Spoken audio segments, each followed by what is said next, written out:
पद्धतीनं निगेटिव्ह त्याच्यामध्ये fake narrative असं निर्माण करण्याचा प्रयत्न करण्यात आला। मी पण आज राज्याचा 10व्यांदा अर्थसंकल्प सादर करत आहे। त्याच्यामुळे अध्यक्ष महोदय, मला ह्या गोष्टीचा थोडा बहुत अनुभव आहे। जनतेचा पाठिंबा होता, सभागृहाचा पाठिंबा होता, म्हणूनच मी ते करू शकलो, हे मी कदापि विसरू शकत नाही। परंतु अध्यक्ष महोदय, अशा प्रकारची चर्चा करणं आणि ते आधीच करणं आणि काहीतरी लोकांच्या मध्ये फेक नरेटिव्ह निर्माण करणं हे कुठेतरी अध्यक्ष महोदय थांबलं पाहिजे, याची नोंद आपण देखील त्या ठिकाणी घेतली पाहिजे, अशी मी सुरुवातीलाच आपल्याला विनंती करतो। सन्माननीय अध्यक्ष महोदय, मी आपल्या अनुमतीने सन 2024-25 या वर्षाचा अतिरिक्त अर्थसंकल्प सभागृहाला सादर करतो आहे। उदंड पाहिले, उदंड ऐकिले, उदंड वर्णिले क्षेत्र महिमे, ऐसी चंद्रभागा ऐसे भीमा तीर, ऐसा विटेवर देव कोठे, ऐसे संत जन ऐसे हरीचे दास, ऐसा नाम घोष सांगा कोठे, तुका म्हणे आम्हा अनाथा कारणे पंढरी निर्माण केली देवे। बोला कुंडली वरते हरी विठ्ठल श्री ज्ञानदेव तुकाराम पंढरीनाथ महाराज की जय। अध्यक्ष महोदय, श्री संत तुकाराम महाराजांनी वर्णन केलेल्या महाराष्ट्राचा आराध्य दैवत श्री विठ्ठलाच्या दर्शनाला अवघ्या महाराष्ट्रातून वैष्णवांच्या दिंड्या निघाल्या आहेत। जगद्गुरु संत तुकाराम महाराजांच्या पालखीचे आजच देहूतून प्रस्थान होते आहे। ज्ञानेश्वर माऊलींची पालखी उद्या आळंदीवरून निघेल। साधारण 1000 वर्षाची परंपरा असलेल्या या वारीशी वारकरी भक्ती मार्गाशी महाराष्ट्राची नाळ जोडलेली आहे, याची जाणीव या सरकारला आहे। महाराष्ट्राची ओळख म्हणून जिची जगभर दखल घेतली जाते, त्या पंढरपूरच्या वारीचा म्हणूनच आपण जागतिक वारसा नामांकनासाठी युनेस्कोकडे प्रस्ताव पाठवतो आहेत। आपल्या परंपरेची पताका खांद्यावर घेऊन जाणाऱ्या लाखो वारकऱ्यांविषयी कृतज्ञता म्हणून सरकारने या वर्षापासून प्रतिदिंडी 20,000 रुपये निधी देण्याचा निर्णय घेतला आहे। निर्मल वारीसाठी 36,71,00,000 रुपयांचा निधी उपलब्ध करून दिला आहे। मुख्यमंत्री वैद्यकीय सहाय्यता कक्षाच्या माध्यमातून देहू, आळंदी ते पंढरपूर या दोन्ही मुख्य पालखी मार्गावरील सर्व वारकऱ्यांची आरोग्य तपासणी केली जाणार आहे। आवश्यकतेनुसार मोफत औषधोपचार देखील केले जाणार आहेत।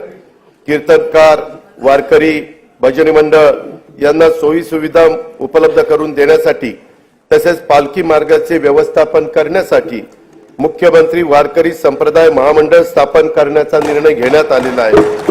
लोकसभेच्या नुकत्याच झालेल्या निवडणुकीमध्ये राष्ट्रीय लोकशाही आघाडीला बहुमत प्राप्त झाले आहे। केंद्रात माननीय श्री नरेंद्र मोदीजी यांच्या नेतृत्वाखाली सलग 3ऱ्यांदा सरकार स्थापन झाले आहे। माननीय पंतप्रधानांचे देखील मी त्यासाठी आपल्या सर्वांच्या तर्फे मनपूर्वक अभिनंदन करतो। महाराष्ट्राला सहकार्य करण्याबाबत केंद्र शासनाने नेहमीच सकारात्मक भूमिका घेतली आहे।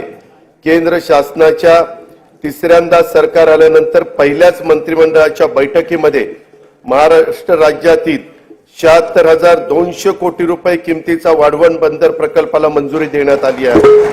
त्यामुळे राज्याच्या आर्थिक विकासाला चालना मिळणार आहे।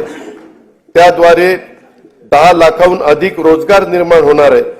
यापुढील 5 वर्षही केंद्र शासनाचे असेच भक्कम पाठबळ राज्याला लाभेल याची खात्री मी बाळगतो। दिनांक 27 फेब्रुवारी 2024 रोजी मी सभागृहाला राज्याचा 2024-25 या आर्थिक वर्षाचा अंतरिम अर्थसंकल्प सादर केला होता। पायाभूत सुविधांवरील खर्चात वाढ करून राज्याची अर्थव्यवस्था $1 ट्रिलियन करण्याचा निर्धार त्यात व्यक्त करण्यात आला होता। रेल्वे, रस्ते, मेट्रो मार्ग, विमानतळ, बंदरे व उद्योग अशा विविध क्षेत्रातील गुंतवणुकीबाबतही मी त्यावेळी सविस्तर उल्लेख केला होता। अर्थव्यवस्थेचे आकारमान वाढल्यानंतर सरासरी दरडोई उत्पन्नात वाढ होणार आहेच, पण त्याचबरोबर राज्याच्या आर्थिक प्रगतीचे पुरेसे लाभ न होणाऱ्या घटकांच्या वैयक्तिक उत्पन्नात देखील लक्षणीय वाढ कशी होईल यासाठी प्रयत्न करणं गरजेचे आहे। महिला, शेतकरी, युवा, मागासवर्ग आणि सर्व समाजातील गरिबांना भरीव आर्थिक मदत आणि प्रगतीच्या संधी उपलब्ध करून देणे हा अतिरिक्त अर्थसंकल्पाचा मुख्य हेतू आहे. शाहू फुले आंबेडकरांच्या विचाराच्या पुरोगामित्वाचा वारसा जपत महाराष्ट्राने महिलांना केंद्रस्थानी ठेवून विकासाची वाटचाल केली आहे. शिक्षण, नोकरी आणि राजकीय क्षेत्रात महिलांना आरक्षण देणारे महाराष्ट्र हे देशातील पहिले राज्य आहे. राज्याने 1994 मध्ये पहिले महिला धोरण जाहीर केले. त्यात वेळोवेळी काल सुसंगत सुधारणा करण्यात आल्या. नुकतेच राज्याचे चौथे अष्टसूत्री महिला धोरण जाहीर करण्यात आले आहे.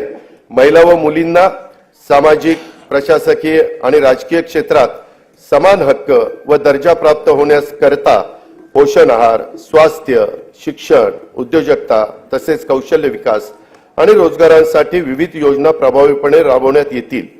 मुलींचे जन्माचे स्वागत करणारी आणि तिला वय वर्ष 18 पर्यंत अर्थसहाय्य करणारी लेक लाडकी योजना, गर्भवती मातांचे आरोग्य व संस्थात्मक प्रसूतीकरता जननी सुरक्षा योजना, प्रधानमंत्री मातृवंदना योजना, बचत गटाच्या माध्यमातून ग्रामीण महिलांचे सक्षमीकरण, बस प्रवासामध्ये सवलत, महिलांच्यासाठी विशेष बस, घर खरेदीसाठी मुद्रांक शुल्कात सवलत, कौटुंबिक समस्याग्रस्त महिलांच्यासाठी शक्ती सदन योजना, नोकरी करणाऱ्या महिलांच्यासाठी व्यवसाय करातून सूट, महिला वसतिगृहे, महिला केंद्रित पर्यटन धोरण अशा विविध योजनांची प्रभावी अंमलबजावणी करण्यात येत आहे.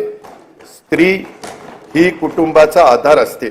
आता ती एकूणच समाजाचाच केंद्रबिंदू होते आहे.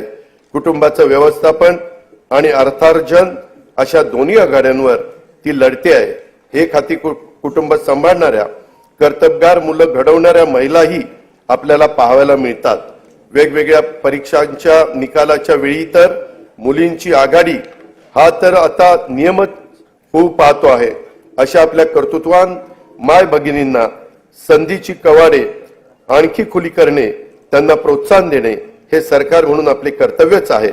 म्हणून आमच्या लेकी बहिणींच्यासाठी मुख्यमंत्री माझी लाडकी बहीण योजना ही महत्वाकांक्षी आणि व्यापक योजना आज मी घोषित करत आहे. महिलांचे आर्थिक स्वातंत्र्य व स्वावलंबन, आरोग्य व पोषणासहित सर्वांगीण विकासासाठी या योजनेअंतर्गत वय 21 ते 60 वर्ष वयोगटातील पात्र महिलांना शासनातर्फे दरमहा 1,500 रुपये प्रदान करण्यात येतील.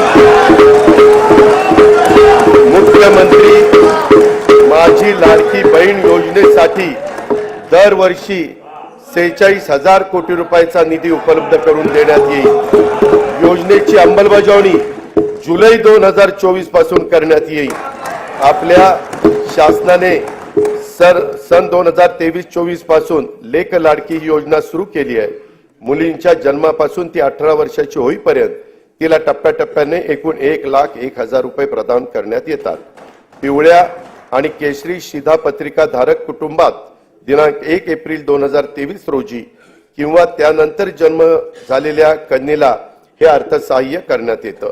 दिनांक 1 मे 2024 नंतर जन्माला आलेल्या व्यक्तींच्या नावाची नोंद शासकीय दस्तऐवजांच्या मध्ये त्यांचं नाव, नंतर आईचं नाव, नंतर वडिलांचं नाव आणि नंतर आडनाव या क्रमाने करण्याचं बंधनकारक देखील करण्यात आलेलं आहे. या वर्षीच्या अंतरिम अर्थसंकल्पात मी महिलांच्यासाठी स्वयंरोजगार निर्मिती तसेच सुरक्षित प्रवासासाठी पिंक ई रिक्षा योजनेची घोषणा केली होती. योजनेच्या पहिल्या टप्प्यात राज्यातील 17 शहरात 10,000 महिलांना रिक्षा खरेदीसाठी अर्थसहाय्य करण्यात येईल. या योजनेच्या करता 80 कोटी रुपयांचा निधी उपलब्ध करून देण्यात येईल. शुभमंगल सामूहिक नोंदणीकृत विवाह योजनेत लाभार्थी मुलींना देण्यात येणारं अनुदान पहिलं 10,000 रुपये होतं. आता ते 10,000 रुपयावरून 25,000 रुपये करण्यात आले आहे. राज्यातील सर्व आरोग्य उपकेंद्रात स्तन, गर्भाशय, मुखाच्या कर्करोग तपासणीसाठी उपकरणे व साहित्य उपलब्ध करून देण्यात येईल. त्यासाठी 78 कोटी रुपये निधीची तरतूद करण्यात येईल.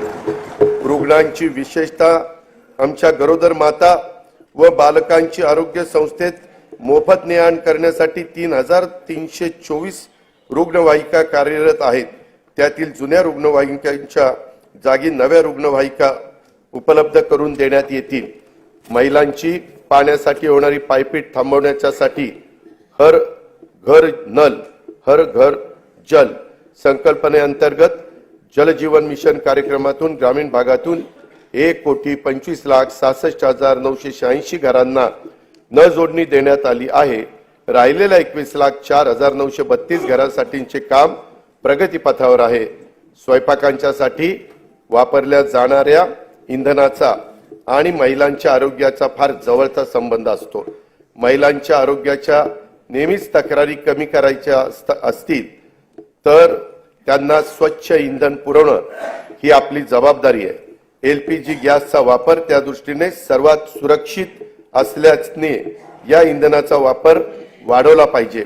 गॅस सिलेंडर प्रत्येक घराला परवडेल यासाठी प्रत्येक पात्र कुटुंबाला वर्षाला 3 गॅस सिलेंडर मोफत देणारी मुख्यमंत्री अन्नपूर्णा योजना मी आज जाहीर करत आहे। ही योजना पर्यावरण संरक्षणाला सहाय्यभूत ठरेल आणि 52,16,412 लाभार्थी कुटुंबांना या योजनेचा लाभ देण्यात येईल। अंगणवाडी सेविका, मदतनीस व मिनी अंगणवाडी सेविका यांना सध्या सेवानिवृत्ती, मृत्यू, राजीनामा इत्यादी प्रकरणी 1 लाख रुपयांपर्यंतचा लाभ देण्यात येत आहे। महाराष्ट्र राज्य ग्रामीण जीवनोन्नती अभियानाअंतर्गत 6,48,000 महिला बचत गट कार्यरत असून ही संख्या 7 लाख करण्यात येणार आहे। बचत गटाच्या फिरच्या निधीच्या रकमेत 15,000 वरून 30,000 रुपये वाढ करण्यात आली आहे। उल्वे, नवी मुंबई येथे युनिटी मॉल बांधण्यात येत असून त्यातून महिला बचत गट व कारागिरांना उत्पादनाच्या प्रदर्शन व विक्रीसाठी हक्काचे व्यासपीठ उपलब्ध होईल। महिला बचत गटांनी उत्पादित केलेल्या वस्तूंना सध्या उमेद मार्ट आणि ई-कॉमर्स ऑनलाईन प्लॅटफॉर्म तसेच प्रदर्शनाच्या माध्यमातून बाजारपेठ उपलब्ध करून दिली जाते। याद्वारे आतापर्यंत 15 लाख महिला ह्या लखपती दीदी होण्याचा मान मिळाला असून या वर्षात 25 लाख महिलांना लखपती करण्याचं उद्दिष्ट शासनाने ठरवलेलं आहे। महिला लघु उद्योजकांसाठी या आर्थिक वर्षापासून पुण्यश्लोक अहिल्यादेवी होळकर महिला स्टार्टअप योजना सुरू करण्यात येणार आहे। स्टार्टअपच्या अनुषंगाने अखिल भारतीय स्तरावरील महासंमेलन राज्यात आयोजित करण्यात येईल। पर्यटन क्षेत्रातील महिला लघु उद्योजकांनी 15 लाख रुपयांपर्यंत घेतलेल्या कर्जावरील व्याजाचा परतावा शासनाकडून करण्यासाठी आई योजना सुरू करण्यात आली आहे। त्यातून 10,000 रोजगार निर्माण होणार आहे। महिला व बालकांविरुद्धच्या अत्याचाराचे खटले देखील चालवण्यासाठी 100 विशेष जलद गती न्यायालयांना आवश्यक तो निधी राज्य शासन उपलब्ध करून देत आहे। राज्यामधील व्यावसायिक शिक्षणामध्ये मुलींचं प्रमाण वाढवण्यास शासन कटिबद्ध आहे।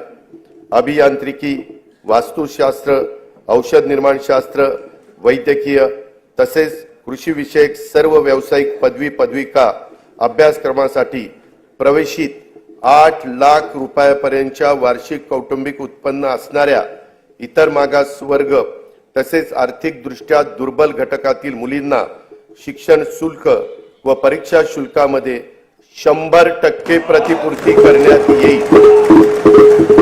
अध्यक्ष महोदय, या निर्णयाचा लाभ सुमारे 2,05,000 मुलींना होणार आहे। शैक्षणिक वर्ष 2024-25 पासून ही योजना सुरू करण्यात येणार असून सुमारे 2,000 कोटी रुपयांचा भार दरवर्षी राज्य सरकार याकरता उचलणार आहे। स्वावलंबी शेतकरी संपन्न शेतकरी हे ब्रीद जपत शेतकऱ्यांना विविध पातळीवर सहाय्य करण्यासाठी शासन कटिबद्ध आहे।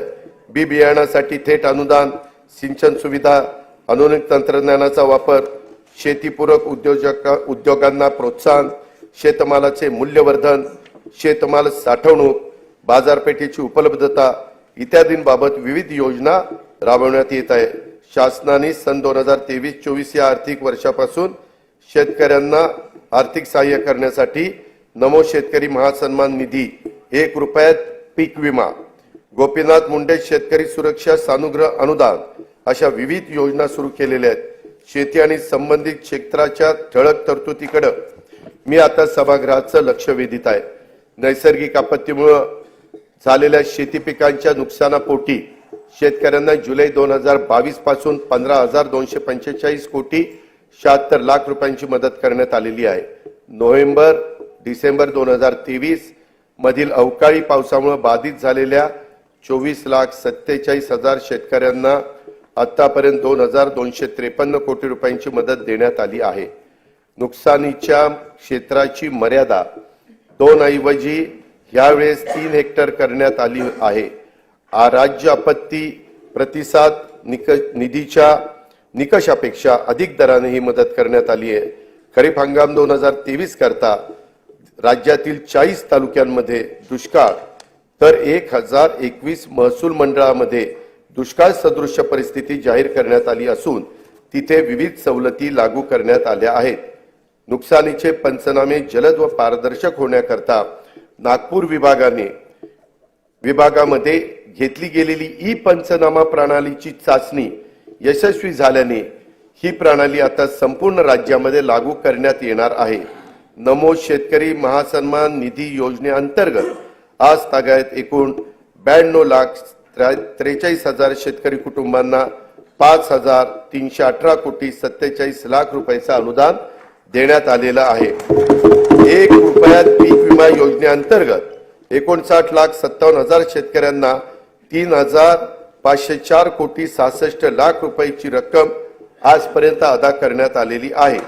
गोपीनाथ मुंडे शेतकरी अपघात सुरक्षा सानुग्रह अनुदान योजनेअंतर्गत 2,694 शेतकरी कुटुंबांना 52 कोटी 82 लाख रुपयांचे अनुदान वाटप करण्यात आलेले आहे. महात्मा ज्योतिराव फुले शेतकरी कर्जमुक्ती योजनेअंतर्गत पीक कर्जाची नियमित परतफेड करणाऱ्या 14,33,000 शेतकऱ्यांना प्रोत्साहनपर रक्कम 5,190 कोटी रुपये अदा करण्यात आलेली आहे. उर्वरित रकमेचे वाटप देखील त्वरित त्या ठिकाणी देण्यात येईल. नानाजी देशमुख कृषी संजीवनी प्रकल्पाच्या पहिल्या टप्प्यात विदर्भ आणि मराठवाड्यातील 16 जिल्ह्यांच्यासाठी 5,469 कोटी रुपयांच्या विविध योजना यशस्वीपणे पूर्ण करण्यात आल्या आहेत. या प्रकल्पाचा 6,000 कोटी रुपये किमतीचा दुसरा टप्पा 21 जिल्ह्यामध्ये राबवण्यात येणार आहे. माननीय बाळासाहेब ठाकरे कृषी व्यवसाय व ग्रामीण परिवर्तन प्रकल्पाअंतर्गत 1,561 कोटी 64 लाख रुपये किमतीच्या 767 उपप्रकल्पांना मंजुरी देण्यात आली आहे. त्याचा लाभ सुमारे 9 लाख शेतकऱ्यांना होणार आहे. विदर्भ आणि मराठवाड्यातील 14 विपत्तीग्रस्त जिल्ह्यातील केशरी शिधापत्रिका धारक शेतकऱ्यांना अन्नधान्याऐवजी दरमहा रोख रक्कम अदा करण्यात येते. मे 2024 पर्यंत या पद्धतीने 11,85,000 लाभार्थींना 113 कोटी 36 लाख रुपये अदा करण्यात आले आहेत. राष्ट्रीय कृषी विकास योजना आणि राज्य पुरस्कृत कृषी यांत्रिकीकरण योजनेतून गेल्या 3 वर्षात 2,14,000 शेतकऱ्यांना ट्रॅक्टर आणि पॉवर ट्रेलर आदी यांत्रिकी शेती उपकरणांच्या खरेदीसाठी 1,239 कोटी रुपयाचं अनुदान देण्यात आलेलं आहे. शेतमालाच्या स्थानिक पातळीवर साठवणुकीसाठी गाव तेथे गोदाम ही योजना राबवण्यात येणार आहे. या योजनेत पहिल्या टप्प्यात 100 नवीन गोदामांचे बांधकाम तसेच अस्तित्वातील गोदामांची दुरुस्ती केली जाणार आहे. कापूस, सोयाबीन तसेच अन्य तेलबियांच्या उत्पादकतेमध्ये वाढ आणि मूल्य साखळी विकासासाठी विशेष कृती योजना राबवण्यात येत आहे. या योजनेसाठी सन 2024-25 मध्ये 341 कोटी रुपयाचा निधी उपलब्ध करून देण्यात येत आहे. आधारभूत किमतीनुसार खरीप व रब्बी हंगामातील कडधान्य व तेलबियांच्या नाफेड मार्फत खरेदीसाठी 100 कोटी रुपयाचा फिरता निधी स्थापन करण्यात येईल. कापूस व सोयाबीन पिकांच्या राज्याच्या शेती उत्पन्नामध्ये मोठा वाटा आहे. मागील वर्षी आंतरराष्ट्रीय घडामोडी व अन्य कारणामुळे झालेल्या किमतीतील घसरणीमुळे शेतकऱ्यांना नुकसान सोसावं लागलं. शेतकऱ्यांना दिलासा देण्यासाठी खरीप पणन हंगाम 23-24 मध्ये कापूस व सोयाबीन उत्पादक शेतकऱ्यांना 2 हेक्टर प्रमाणे हेक्टरच्या मर्यादेत प्रति हेक्टरी 5,000 रुपयाचं अर्थसहाय्य देण्याची घोषणा मी करीत आहे. अध्यक्ष महोदय, ही घोषणा खरं तर निर्णय कॅबिनेटनी मागच घेतला होता, पण 3च दिवसात आचारसंहिता लागली. त्यामुळे नंतर आम्हाला त्याचे जे काही वितरण करायचं होतं ते करता आलेलं नव्हतं. आता आम्ही पुन्हा हे आचारसंहिता संपल्यावर हे 5,000 रुपयाचं अर्थसहाय्य देणं, हे कापूस सोयाबीन शेतकऱ्यांच्या करता तो निर्णय सरकारने घेतलेला आहे. कांदा उत्पादक शेतकऱ्यांना अर्थसहाय्य करण्यासाठी सन 2023-24 या वित्तीय वर्षात 350 रुपये प्रति क्विंटल प्रमाणे 851,66,00,000 रुपये अनुदान देण्यात आलं आहे. कांदा आणि कापसाच्या हमीभावाने खरेदी करण्यासाठी प्रत्येकी 200 कोटी रुपयाचा फिरता निधी निर्माण करण्यात येत आहे. खरीप पडन हंगाम 2023-24 मध्ये 6 लाख धान उत्पादक शेतकऱ्यांना प्रति हेक्टरी 20,000 रुपयाप्रमाणे 1,350 कोटी रुपये प्रोत्साहन रक्कम प्रदान करण्यात आली आहे.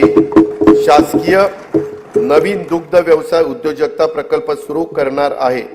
पशुसंवर्धन, दुग्ध व्यवसाय, पशुचारा आणि पशुखाद्य उत्पादन या क्षेत्रात नव उद्योजक निर्माण करणे, रोजगार आणि स्वयंरोजगाराच्या माध्यमातून शेतकऱ्यांच्या मध्ये आर्थिक उन्नती साधणे, पशूंची उत्पादकता वाढवणे हा या प्रकल्पाचा उद्देश आहे. नोंदणीकृत 2,93,000 गायींचे दूध उत्पादकांना प्रति लिटर 5 रुपये प्रमाणे 223,83,00,000 रुपये अनुदान वितरित करण्यात आले आहे. राहिलेले अनुदान देखील त्वरित वितरित करण्यात येईल. तसेच गायीचे दूध उत्पादक शेतकऱ्यांना आधार देण्यासाठी 1 जुलै पासून प्रति लिटर 5 रुपयाप्रमाणे अनुदान देण्याची योजना 1 जुलै 2024 पासून पुढे चालू ठेवण्यात येईल असेही मी जाहीर करत आहे. शेळी मेंढी पालन व्यवसायातील संख्यात्मक व गुणात्मक वाढीसाठी पुण्यश्लोक अहिल्यादेवी होळकर महाराष्ट्र मेंढी व शेळी विकास महामंडळाच्या भाग भांडवलात लक्षणीय वाढ करण्यात आली आहे. शेळी मेंढी पालन आणि कुक्कुट पालनाला प्रोत्साहन देण्यासाठी 2 नवीन प्रकल्प राबवण्यात येत आहे. राज्याचा मत्स्य उत्पादनात गेल्या 2 वर्षात मोठ्या प्रमाणामध्ये वाढ झाली आहे. मत्स्य बाजार स्थापना तसेच मासळी विक्री सुविधांच्यासाठी आवश्यक निधी उपलब्ध करून देण्यात येणार आहे. अटल बांबू समृद्धी योजनेतून 10,000 हेक्टर खासगी क्षेत्रावर बांबूंची लागवड करण्यात येणार आहे. त्यासाठी शेतकऱ्यांना बांबू रोपे तसेच इतर आवश्यक बाबींकरता प्रति रोपासाठी 175 रुपयाचं अनुदान देण्यात येणार आहे. राज्यातील पडीक जमिनीवर मोठ्या प्रमाणावर बांबूची लागवड करण्यात येणार आहे. नंदुरबार जिल्ह्यातील 1,20,000 रुपये क्षेत्रावर बांबूची लागवड करून या योजनेची सुरुवात करण्यात येणार आहे. वन्य प्राण्यांच्या हल्ल्यात जीवितहानी झाल्यास त्यावयाच्या नुकसान भरपाईच्या रकमेत 20 लाख रुपयावरून 25 लाख रुपये आणि त्यात कायमचं अपंगत्व आल्यास 5 लाख रुपयावरून 7.5 लाख रुपये, गंभीर जखमी झाल्यास 1.25 लाख रुपयावरून 5 लाख रुपये, किरकोळ जखमी झाल्यास 20,000 रुपयावरून 50,000 रुपये अशा प्रकारची वाढ करण्यात आली आहे. शेती पिकाच्या नुकसान भरपाई करता देय रकमेत कमाल मर्यादेत पहिली 25,000 रुपये होती, ती आता आम्ही 50,000 रुपये वाढ करतोय. पशुधन हानीच्या नुकसान भरपाईतही भरीव अशा प्रकारची वाढ करीत आहोत. विविध कारणांमुळे अपूर्ण राहिलेले सिंचन प्रकल्प पूर्ण करण्यासाठी गेल्या 2 वर्षापासून विशेष मोहीम राबवण्यात येत आहे. आतापर्यंत 108 प्रकल्पांना सुप्रमा देण्यात आलेली आहे. जयंत पाटील साहेब, 108 प्रकल्पांना. आपल्या वेळेस काय पुढे जायचंच नाही. ते येत्या 2 वर्षात 61 प्रकल्प पूर्ण होणे अपेक्षित आहे. या प्रकल्पातून सुमारे 3,65,000 हेक्टर सिंचन क्षमता निर्माण होणार आहे. राज्यातील कार्यान्वित प्रकल्पाच्या अपेक्षित आणि प्रत्यक्ष सिंचन क्षमतेतील तफावत दूर करण्यासाठी महाराष्ट्र सिंचन सुधारणा कार्यक्रम हाती घेण्यात येत आहे. या कार्यक्रमातून 155 प्रकल्पांच्या कालवे वितरण प्रणालीची सुधारणा करण्यात येणार आहे. येत्या 3 वर्षात त्यामुळे सुमारे 4,28,000 हेक्टर वाढीव क्षेत्राला प्रत्यक्ष सिंचनाचा लाभ होणार आहे। अध्यक्ष महोदय, विविध अपूर्ण सिंचन प्रकल्प पूर्ण करणे तसंच प्रकल्पाच्या वितरण प्रणालीतील सुधारणांच्यासाठी नाबार्डकडनं 15,000 कोटी रुपयाचं दीर्घ मुदतीचं अर्थसहाय्य मंजूर झालेलं आहे। ते आपण केव्हाही उचलू शकतो आणि हे प्रकल्प मार्गी लावू शकतो। उपसा सिंचन योजनांना वापरल्या जाणाऱ्या विजेचा खर्च कमी करणं तसंच शाश्वत वीज पुरवठ्यासाठी म्हैसाळ जिल्हा सांगली तसेच येथे पथदर्शी सौर ऊर्जा प्रकल्प राबवण्यात येणार आहे। या प्रकल्पाची अंदाजित किंमत 1,594 कोटी रुपये असून त्याचा लाभ सांगली आणि सोलापूर जिल्ह्यातील सुमारे 75,000 शेतकरी कुटुंबांना होणार आहे। स्वच्छ व हरित ऊर्जेचे ध्येय साध्य करण्यासाठी सर्व शासकीय उपसा जलसिंचन योजना सौर ऊर्जीकरण करण्यात येणार आहे।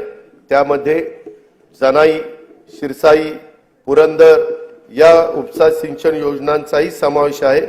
या योजनांच्यासाठी 4,200 कोटी रुपयाचा खर्च अपेक्षित आहे। विदर्भातील नागपूर, वर्धा, अमरावती, यवतमाळ, अकोला, बुलढाणा या जिल्ह्यातील 3,71,277 हेक्टर क्षेत्रात सिंचनाचा लाभ देण्यासाठी वैनगंगा नळगंगा नदी जोड प्रकल्पाद्वारे गोसी खुर्द प्रकल्पातून 62.57 टीएमसी पाणी वळवण्याचे नियोजन आहे। कोल्हापूर आणि सांगली जिल्ह्यातील पुरामुळे होणारी जीवित वैविध्य आणि टाळावी आणि अतिरिक्त पाणी दुष्काळग्रस्त भागात वळवता यावे यासाठी जागतिक बँकेच्या सहाय्याने 3,200 कोटी रुपये किमतीचा महाराष्ट्राचा प्रतिसादक्षम विकास कार्यक्रम राबवण्यात येणार आहे। जलयुक्त शिवार अभियान 2 अंतर्गत मार्च 2024 अखेर 49,651 कामे पूर्ण झाली असून यावर्षी 650 कोटी रुपयांचा निधीची तरतूद करण्यात आली आहे। गाळ मुक्त धरण, गाळ युक्त शिवार योजनेअंतर्गत राज्यातील एकूण 338 जलाशयातून गाळ काढण्याचं काम सुरू आहे। लोकसहभागाच्या आतापर्यंत 83,39,818 घनमीटर गाळ काढण्यात आला आहे। शेतकऱ्यांना दिवसा अखंडित वीज पुरवठा करण्यासाठी कृषी वाहिन्यांचे विलगीकरण आणि सौर ऊर्जाकरण करण्याचा 15,000 कोटी रुपयाचा प्रकल्प हाती घेण्यात आला आहे। शेतकऱ्यांना मोफत वीज उपलब्ध व्हावी, मोफत यासाठी मागेल त्याला सौर ऊर्जा पंप या योजनेच्या करता 8,50,000 शेतकऱ्यांना सौर ऊर्जा पंप उपलब्ध करून देण्याचे मी जाहीर करीत आहे। अध्यक्ष महोदय, तूफानों में संभलना जानते हैं, अंधेरों को बदलना जानते हैं, चिरागों का कोई मजहब नहीं है, ये हर महफिल में जलना जानते हैं। माननीय पंतप्रधान नरेंद्र मोदी यांच्या नेतृत्वाखाली सरकारच्या दूरदर्शी धोरणामुळे 2047 पर्यंत भारत विकसित देश म्हणून उदयाला येईल। भारत ही जगातील तिसरी मोठी अर्थव्यवस्था होण्याच्या वाटेवर आहे। अर्थव्यवस्थेच्या या वाढीमध्ये तरुण उद्योजकांचा वाटा मोठा असणार आहे। युवा वर्गाला अधिक सक्षम, कुशल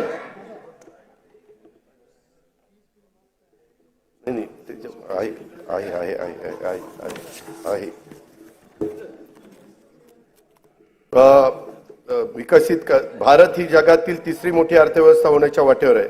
अर्थव्यवस्थेच्या या वाढीमध्ये तरुण उद्योजकांना वाटा मोठा असणार आहे। युवा वर्गाला अधिक सक्षम व कुशल आणि तंत्रस्नेही करण्यासाठी कौशल्य उद्योजकता विकासाच्या तसेच आर्थिक पाठबळ देण्याबाबत योजना सुरू आहेत। त्या अधिक परिणामकारक राबवण्याचा तसेच नवीन योजना सुरू करण्याचा शासनाचा मानस आहे। मी आता युवा वर्गासाठीच्या योजनांच्याकडे सभागृहाचं लक्ष वेधतो। राज्यातील विविध शैक्षणिक संस्थांच्या मधून दरवर्षी 11 लाख विद्यार्थी पदविका, पदवी, पदव्युत्तर परीक्षा उत्तीर्ण होतात। प्रमाणपत्र व अल्प मुदतीत अभ्यासक्रम पूर्ण करणाऱ्या विद्यार्थ्यांची संख्या देखील मोठी असते। औद्योगिक आणि बिगर औद्योगिक आस्थापनांमध्ये प्रत्यक्ष कामाद्वारे प्रशिक्षण घेतल्यास गरजू युवकांना रोजगाराची संधी तसेच उद्योगांना प्रशिक्षित मनुष्यबळ उपलब्ध व्हावे या उद्देशाने दरवर्षी 10 लाख तरुण तरुणींना प्रत्यक्ष कामावरील प्रशिक्षण देण्यासाठी मुख्यमंत्री युवा कार्य प्रशिक्षण योजना मी जाहीर करीत आहे। या योजनेअंतर्गत शासनामार्फत प्रशिक्षणार्थी दरमहा 10,000 रुपये विद्यावेतन देण्यात येईल। त्यासाठी दरवर्षी 10,000 कोटी रुपयाचा खर्च अपेक्षित आहे। शासनाच्या योजनांची माहिती जनतेपर्यंत पोहोचवण्यासाठी दरवर्षी 50,000 युवकांना कार्य प्रशिक्षण देण्यात येईल। जागतिक बँक सहाय्यित 2,307 कोटी रुपये किमतीच्या मानवी विकासासाठी उपयोजित ज्ञान आणि कौशल्य विकास प्रकल्पाअंतर्गत 500 औद्योगिक प्रशिक्षण संस्थांची दर्जावाढ तसेच मॉडेल ITI जागतिक कौशल्य केंद्र महाराष्ट्र राज्य कौशल्य विद्यापीठ डेटा सेंटर अशा विविध संस्थांचे बळकटीकरण आणि उद्योजकता विकास कार्यक्रम राबवण्यात येणार आहे। मुंबई, पुणे, नागपूर, अमरावती, यवतमाळ, कोल्हापूर, छत्रपती संभाजीनगर, कराड जिल्हा सातारा, अवसारी खुर्द जिल्हा पुणे येथील तंत्र शिक्षण संस्थांच्या मध्ये सेंटर ऑफ एक्सलन्स स्थापन करण्यास मान्यता देण्यात आली आहे। पंडित दीनदयाळ उपाध्याय रोजगार मेळावा व नमो महारोजगार मेळाव्यातून रोजगार इच्छुक युवांना नोकरीची संधी उपलब्ध करून दिल्या जात आहेत। या माध्यमातून सन 2023-24 मध्ये 95,478 उमेदवारांची नोकरीसाठी निवड झाली आहे। स्वामी विवेकानंद आंतरराष्ट्रीय कौशल्य विकास प्रबोधिनी मुंबईत गोवंडी येथे कार्यान्वित झाली आहे। राज्याच्या ग्रामीण भागात 511 प्रमोद महाजन ग्रामीण कौशल्य विकास केंद्रे स्थापन करण्यात आली असून या केंद्रातून 15 ते 45 वयोगटातील 18,980 उमेदवार कौशल्य प्रशिक्षण घेत आहेत।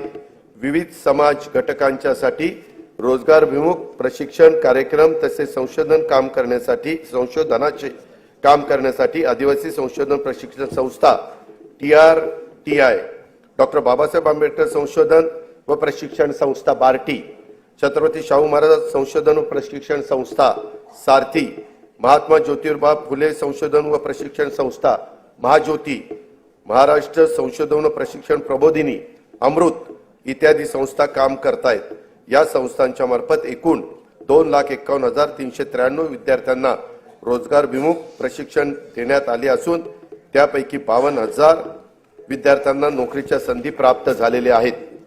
शाश्वत ऊर्जा, आरोग्य तसंच कृषी क्षेत्रात कृत्रिम बुद्धिमत्तेच्या वापराबाबत संशोधनासाठी राज्यातील विद्यापीठ आणि संशोधक यांच्या संयुक्त विद्यमाने संशोधन व नव उपक्रम केंद्रे स्थापित करण्यात आली आहेत।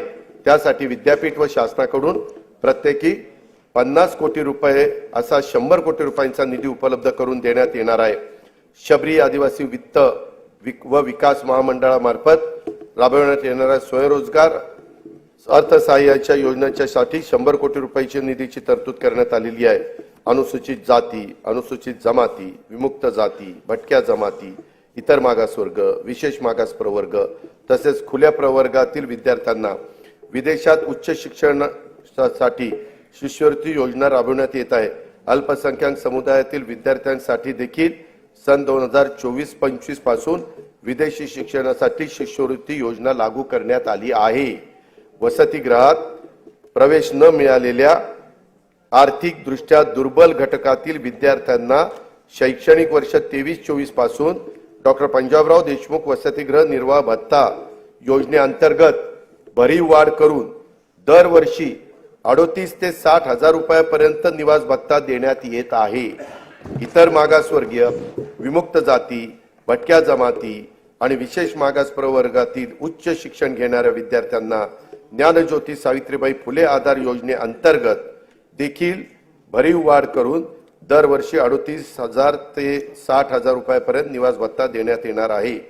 गोपीनाथ मुंडे ऊसतोड कामगार विकास महामंडळामार्फत ऊसतोड कामगारांच्या मुलामुलींच्यासाठी 82 शासकीय वसतिगृह स्थापन करण्यास मंजुरी देण्यात आलेली आहे। राज्यात सध्या 1 लाख लोकसंख्येमागे 84 डॉक्टर आहेत। सन 2035 पर्यंत आपल्याला 1 लाख लोकसंख्येमागे 100हून अधिक डॉक्टर करण्याचे साठी वैद्यकीय महाविद्यालयाची प्रवेश क्षमता वाढवणं आवश्यक आहे। त्यासाठी राज्यात विविध ठिकाणी 100 विद्यार्थी प्रवेश क्षमतेची नवीन शासकीय वैद्यकीय महाविद्यालय आणि 430 खाटांचे संलग्न रुग्णालय स्थापन करण्यास मान्यता देण्यात आलेली आहे। त्यात जालना, हिंगोली, धाराशिव, परभणी, नाशिक, जळगाव, अमरावती, बुलढाणा, वाशिम, वर्धा, भंडारा, गडचिरोली, सातारा, अलिबाग, सिंधुदुर्ग, रत्नागिरी, पालघर आणि अंबरनाथ जिल्हा ठाणे या शहरांचा समावेश करण्यात आलेला आहे। मौजे, सावर, तालुका म्हसळा, जिल्हा रायगड येथे 100 विद्यार्थी प्रवेश क्षमतेचे नवीन शासकीय युनानी महाविद्यालय स्थापन करण्यास मान्यता देण्यात आली आहे। बुलढाणा जिल्ह्यात नवीन शासकीय आयुर्वेदिक महाविद्यालय स्थापन करण्यात येणार आहे। शासकीय वैद्यकीय महाविद्यालयातील कनिष्ठ व वरिष्ठ निवासी डॉक्टर यांच्या विद्यावेतनात तसेच मानसेवी अध्यापकांच्या मानधनात देखील भरीव वाढ करण्यात आली आहे। ट्रस्ट सेक्टरमधील उद्योगांना देण्यात येणाऱ्या विशेष प्रोत्साहनामुळे नजीकच्या काळात राज्यात अंदाजे 1 लाख कोटी रुपयाची गुंतवणूक होणार असून त्यातून 50,000 रोजगार निर्माण होणार आहे।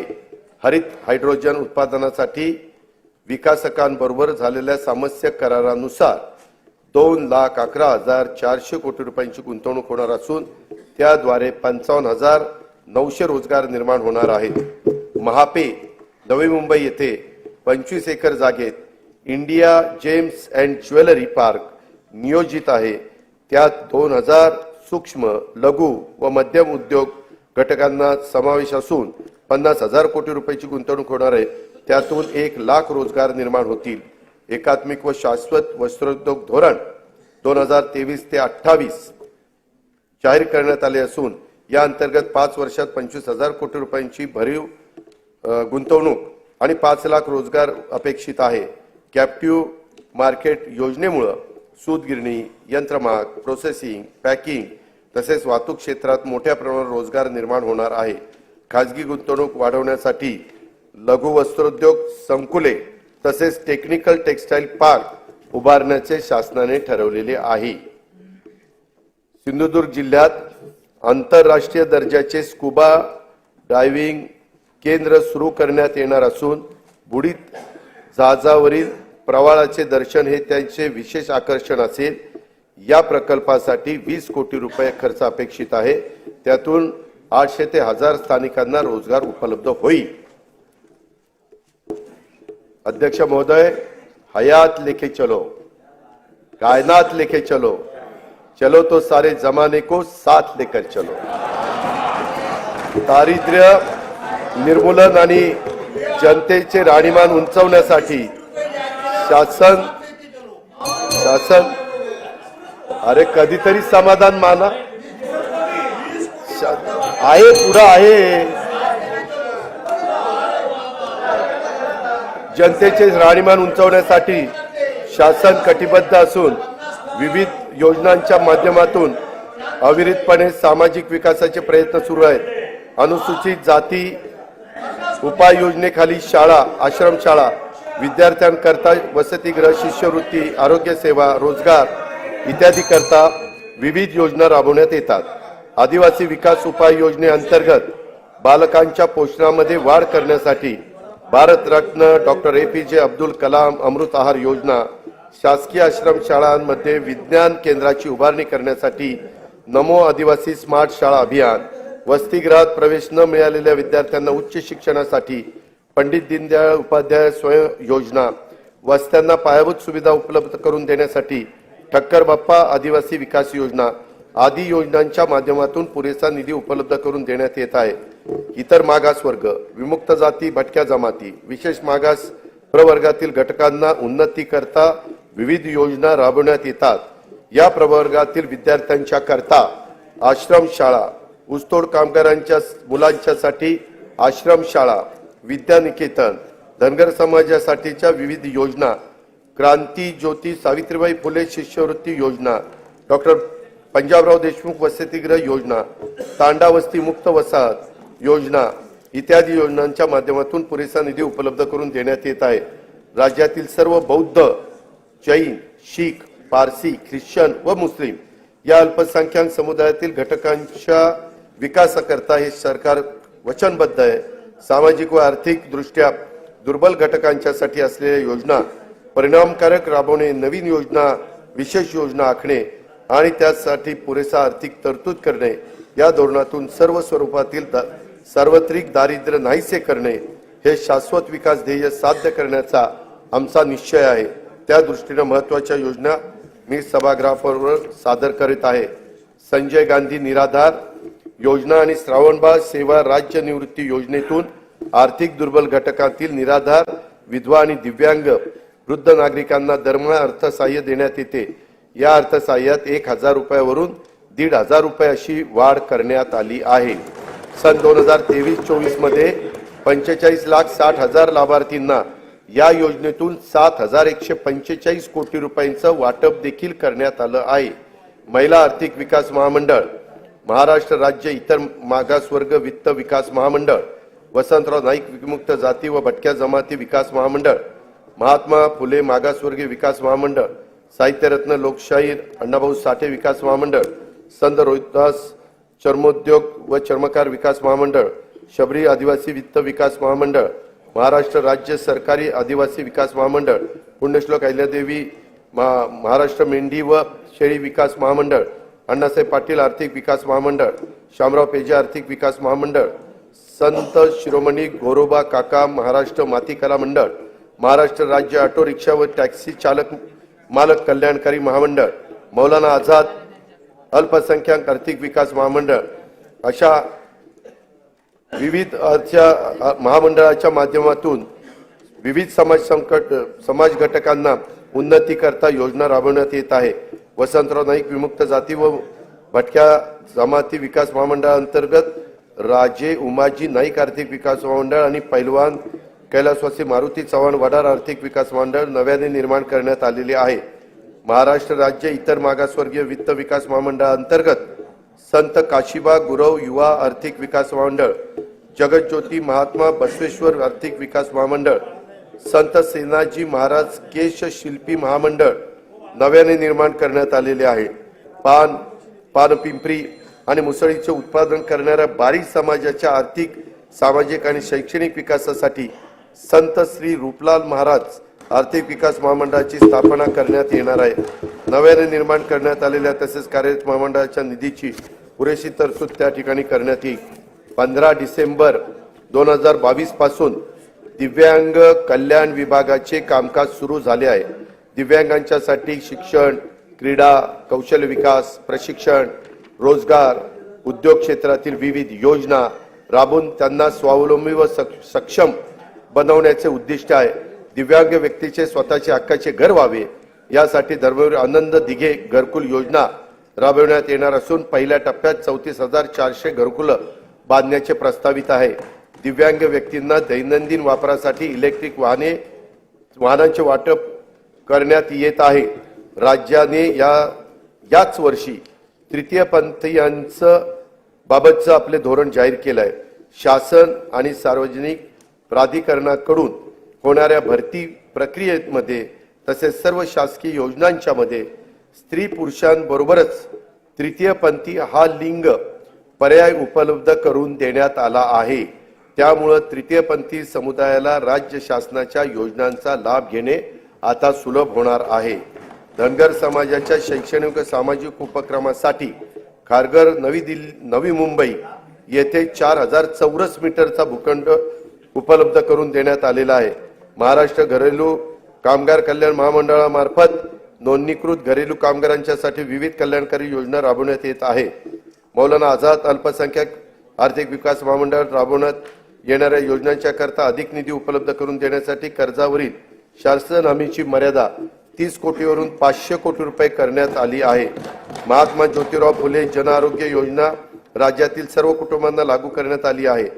आरोग्य विमा संरक्षणाची रक्कम प्रति कुटुंब 1,50,000 वरून आता 5 लाख रुपये करण्यात आली आहे। आतापर्यंत 1000 रुग्णालयामध्ये उपचाराची सोय होती, त्याच्यात आता 900 रुग्णालयांची भर पडणार असून योजनेअंतर्गत 1356 प्रकारचे उपचार उपलब्ध झाले आहेत।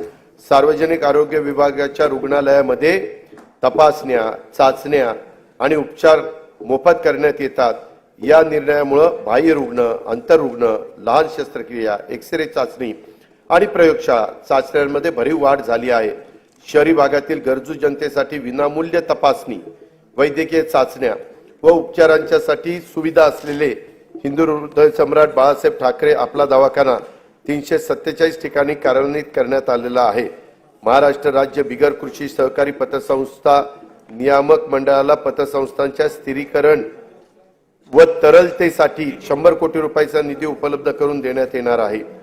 प्रधानमंत्री आवास योजना, रमाई आवास योजना, शबरी, पारधी व आदिम आवास योजना, मोदी आवास योजना, यशवंतराव चव्हाण मुक्त वसाहत योजना, पुण्यश्लोक अहिल्यादेवी होळकर घरकुल योजना इत्यादी माध्यमातून पुढील 5 वर्षात 35,40,491 घरकुल बांधण्यात येणार आहेत। सन 2024-25 मध्ये विविध घरकुल योजनांच्या करता 7,425 कोटी रुपयांची तरतूद करण्यात आलेली आहे। बृहन्मुंबई महानगरपालिका क्षेत्रातील गिरणी कामगारांना 12,954 सदनिका वितरित करण्यात केल्या असून उर्वरित सदनिका उपलब्ध करून देण्याचे नियोजन करण्यात आलेले आहे। चालूच आहे, कामच चालूच आहे। सन 2024-25 साठी स्वच्छ भारत अभियान ग्रामीणचा दुसऱ्या टप्प्यासाठी 1,886 कोटी 86 लाख निधीची तरतूद करण्यात आलेली आहे। राज्यातील अंगणवाडी कर्मचारी, आशा वर्कर, कोतवाल, पोलीस पाटील, ग्रामीण जीवनोन्नती अभियानातील संसाधन व्यक्ती यांच्या मानधनात भरीव वाढ करण्यात आलेली आहे। आता मी अर्थसंकल्पातील पायाभूत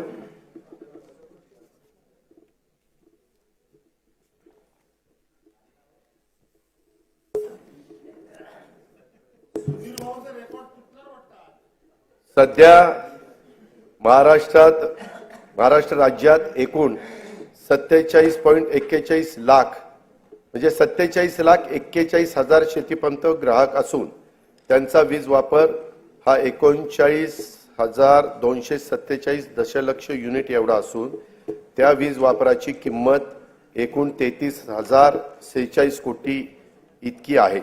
शासनाकडून दरवर्षी शेतीपंप ग्राहकांना 6,984 कोटी रुपये एवढी सबसिडी आणि रुपये 9,500 कोटी क्रॉस सबसिडीच्या माध्यमातून थेट मदत दिली जाते। महाराष्ट्र राज्यात शेतकऱ्यांना दिवसा वीज देण्याच्या करता कृषी क्षेत्राच्या सौर ऊर्जीकरणाचा मोठा प्रकल्प मुख्यमंत्री सौर कृषी वाहिनी योजना 2 राबवण्यात येत आहे। सदर योजनेअंतर्गत 9,200 मेगावॉट क्षमतेचे विकेंद्रीकृत सौर ऊर्जा प्रकल्प हाती घेण्यात आलेले आहेत। या सर्व प्रकल्पांची अंमलबजावणीचा साठी कालावधी 18 महिने असून मार्च 2024 पासून ऑक्टोबर 2025 पर्यंत हे प्रकल्प पूर्ण होणार आहेत। ह्याच्याकरता जेवढी जमीन लागणार होती ती सगळी जमीन प्राजक्त सरकारकडेच उपलब्ध झाली आणि ती आपण हँडओव्हर देखील त्या ठिकाणी केली। त्याच्यामध्ये राज्यातील 46,06,000 शेतीपंप धारक हे एवढे शेतकरी हे 7.5 हॉर्सपॉवर पर्यंत मोटार चालवतात, म्हणजे 1 हॉर्सपॉवर पासून 3, 5, 7.5 पर्यंत आणि त्याच्यावरचे पण काही 10, 15, 20 असे आहेतच। ते सगळे 3 लाख आहेत, परंतु हे 44,06,000 आहेत। यांचा पूर्णपणे वीज माफीचा निर्णय राज्य सरकारने घेतलेला आहे। यासाठी राज्य सरकारवर जेवढा भार शासनावर पडणार आहे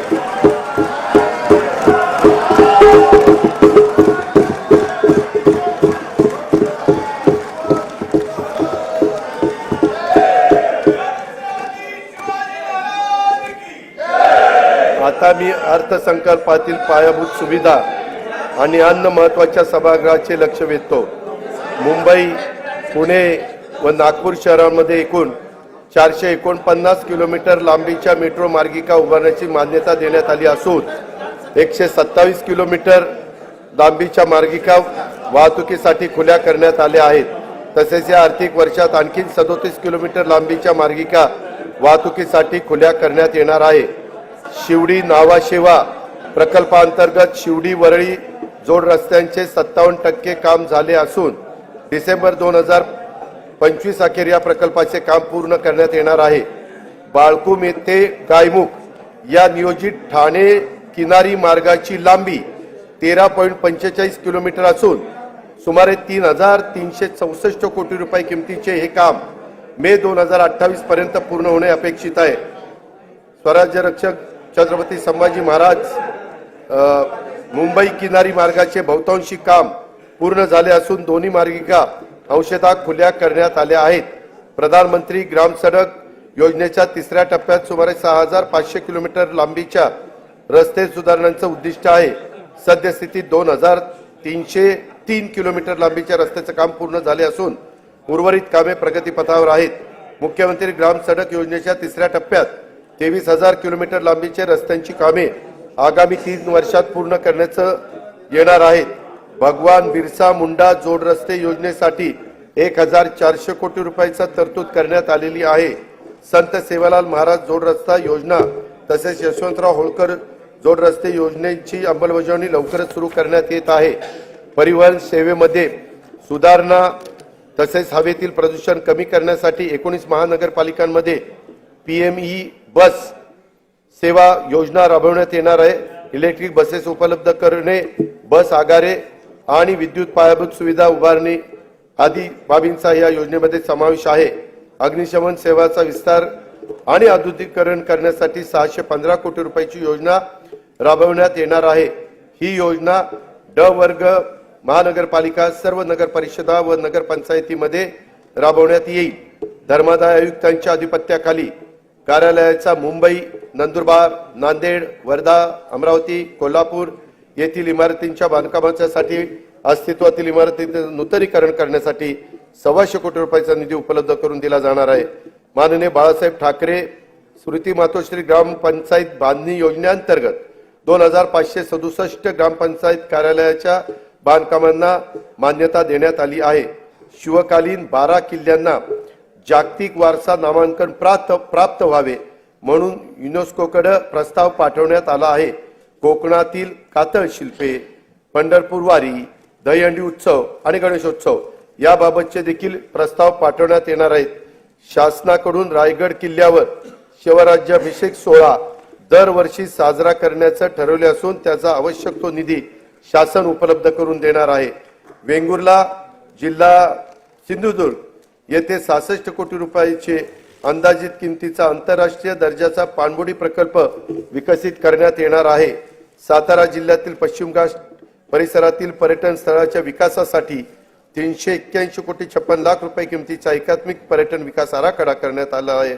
या अंतर्गत श्री क्षेत्र महाबळेश्वर विकास, प्रतापगड किल्ला जतन व संवर्धन, सह्याद्री व्याघ्र पर्यटन आणि कोयना हेळवाक वनक्षेत्राअंतर्गत जलपर्यटनाचा समावेश आहे. पावसाळ्यात कल्याण नगर मार्गावरील माळशेज घाटाला भेट देणाऱ्या पर्यटकांची संख्या मोठी आहे. या घाटात सर्व सोयीयुक्त अत्याधुनिक व्ह्यूइंग गॅलरी उभारण्यात येईल. नागपूर जिल्ह्यातील रामटेक हे प्रभू रामचंद्राच्या पदस्पर्शाने पावन झालेले तीर्थक्षेत्र रामटेक विकास आराखड्यासाठी पहिल्या टप्प्यात 150 कोटी रुपयाच्या कामांना मान्यता देण्यात आली असून ही कामे प्रगतीपथावर आहे. आता दुसऱ्या टप्प्यातील 211 कोटी रुपयाची कामे देखील हाती घेण्यात येणार आहेत. आध्यात्मिक गुरु तथा समाज सुधारक बाबा जुमदेवजी यांना पावड दवना तालुका मौदा जिल्हा नागपूर येथील स्मारकासाठी 77 कोटी रुपये रकमेचा विकास आराखडा तयार करण्यात येणार आहे. संत ज्ञानेश्वर महाराजांची अजरामर ज्ञानेश्वरीची जिथे रचना केली त्या नेवासा येथील मंदिर परिसराचा देखील विकास आराखडा तयार करण्यात येणार आहे. कोल्हापूर शहरातील राजाराम तलावाकाठी अत्याधुनिक आंतरराष्ट्रीय कन्व्हेन्शन सेंटर उभारण्यात येईल. त्याचा प्लॅन फार सुंदर केला आहे, तो तिथं आपण उभारणार आहोत. बीजे शासकीय वैद्यकीय महाविद्यालय पुणे येथे बहुउद्देशीय सभागृह उभारण्याकरता तसेच किसान शिक्षण प्रसारक मंडळ बोरगाव काळे तालुका जिल्हा लातूर या शैक्षणिक संस्थेला सुवर्ण महोत्सवी निमित्त भौतिक व शैक्षणिक सुविधांच्यासाठी विकास करण्यासाठी आवश्यक निधी उपलब्ध करून देण्यात येईल. छत्रपती संभाजी महाराजांच्या पदस्पर्शाने पावन झालेल्या शिराळा जिल्हा सांगली येथे त्यांचं स्मारक उभारण्यात येईल। श्री संत रूपलाल महाराजांचे समाधीस्थळ असलेले अंजनगाव सुरजी जिल्हा अमरावती येथे त्यांचे स्मारक उभारण्यात येणार आहे। आदिवासी कलांचे प्रदर्शन वृद्धी आणि कलाकारांना प्रोत्साहन देण्यासाठी हदगड तालुका सुरगाणा जिल्हा नाशिक येथे कलादालन स्थापन करण्यात येणार आहे। मुंबईतील साहित्यरत्न लोकशाहीर अण्णाभाऊ साठे संशोधन व प्रशिक्षण संस्थेचे 305 कोटी रुपयाच्या आराखड्याला मान्यता देण्यात आलेली आहे। जिल्हास्तर संस्थापक क्षमता वाढवून विकासाला चालना देण्यासाठी महास्ट्राईड हा 2232 कोटी रुपये किमतीचा प्रकल्प जागतिक बँकेच्या सहाय्याने राबवण्यात येणार आहे। भारतातील शेती मुख्यतः पावसावर अवलंबून आहे याची आपल्याला जाणीव आहे। मात्र गेल्या काही वर्षात झालेल्या जागतिक वातावरणातील बदलांमुळे मोसमी हवामान तीव्र बदल होत असून त्याचे दुष्परिणाम शेतकऱ्यांना भोगावे लागत आहे। अशा अडचणीत आलेल्या राज्यातील शेतकरी बांधवांना मदतीची गरज आहे। त्यासाठी त्यांना दिलासा देण्यासाठी मुख्यमंत्री बळीराजा वीज सवलत योजना जी मी आता सांगितली ती आपण देतोय। त्याचं नाव आहे मुख्यमंत्री बळीराजा वीज सवलत योजना आणि त्याच्यामध्ये आपण जवळपास ह्या सगळ्या कामाच्या करता मोफत वीज 7.5 हॉर्स पॉवर पर्यंत देतोय म्हणून 14,761 कोटी रुपयाचं अनुदान स्वरूपात उपलब्ध करून देणार आहे। या अर्थसंकल्पातील विविध समाज घटकांच्यासाठी महत्त्वाकांक्षी नवीन योजना घोषित केल्या आहेत। राज्यातील सर्व योजनांचे लाभ लाभार्थ्यांच्यापर्यंत थेट पोहोचावेत यासाठी योजनांचे मूल्यमापन करून त्याचं सुसूत्रीकरण करण्यासाठी उच्चस्तरीय समिती देखील स्थापन करण्याचं ठरवण्यात आलेलं आहे। त्याच्यामुळं तिथं निधीची कुठली कमतरता कमी पडणार नाही। सन 2024-25 मध्ये जिल्हा वार्षिक योजनेअंतर्गत देखील 18,165 कोटी रुपयाचा नियतव्यय प्रस्तावित करण्यात आला आहे। हा नियतव्यय गेल्या वर्षीच्या तुलनेमध्ये 20% अधिक आहे। वार्षिक योजना 2024-25 मध्ये कार्यक्रम खर्चासाठी 1,92,000 कोटी रुपयाचा नियतव्यय प्रस्तावित करण्यात आला आहे। त्यामध्ये अनुसूचित जाती उपाय योजना 15,893 कोटी रुपये आणि आदिवासी विकास योजना 15,360 कोटी रुपये नियतव्ययाचा समावेश आहे। सन 2024-25 मध्ये एकूण खर्चासाठी 6,12,293 कोटी रुपयाचा तरतूद प्रस्तावित आहे। महसूल जमा 4,99,463 कोटी रुपये, महसुली खर्च 5,19,514 कोटी रुपये प्रस्तावित केलेला आहे। परिणामी 20,051 कोटी रुपये महसुली तूट अपेक्षित आहे। राज्याची राजकीय तूट आणि महसुली तूट राजकोषीय उत्तरदायित्व व वित्तीय व्यवस्थापन कायद्याने निश्चित केलेल्या मर्यादेच्या आत ठेवण्यात शासन यशस्वी ठरले आहे। सन 2024-25 ची राजकोषीय तूट 1,10,355 कोटी रुपये आहे। राज्याच्या आर्थिक विकासासाठी आणि समाजातील सर्व घटकांच्या कल्याणासाठी शासन सर्वतोपरी प्रयत्न करेल याची खात्री मी सभागृहाला देतो। आणि आता मी अर्थसंकल्पाचा भाग 2 कडे त्या ठिकाणी वळतो। मी आता अर्थसंकल्पाचा भाग 2 अध्यक्ष महोदय माननीय सभागृहासमोर सादर करीत आहे। सन 2023-24 या आर्थिक वर्षासाठी राज्याचा स्वतःचा कर महसुलाचा सुधारित अंदाज 3,26,397 कोटी रुपये आहे। सन 2024-25 या आर्थिक वर्षाचा स्वतःच्या कर महसुलाचे अर्थसंकल्पीय उद्दिष्ट 3,43,040 कोटी रुपये इतके एवढे निश्चित करण्यात आले आहे। सर्वसामान्य नागरिकांना तसेच उद्योग व व्यापार केंद्राला दिलासा मिळावा म्हणून राज्यभर पेट्रोल व डिझेल वरील मूल्यवर्धित करात समानता आणण्यासाठी आवश्यकता होती आहे। त्या दृष्टीने बृहन्मुंबई, ठाणे व नवी मुंबई या महानगरपालिका क्षेत्रातील डिझेलवरील सध्याचा कर 24% वरून 21% करण्याचे प्रस्तावित आहे। तसेच पेट्रोलवर 26% वरून तो 25% असा 25% वर कमी करण्याचा प्रस्ताव आहे। या बदलांमुळे नाही बृहन्मुंबई, नवी मुंबई आणि ठाणे हे तिथं जास्त होता, त्यांची सारखी तक्रार होती, ती आता आपण एकसारखी करतोय।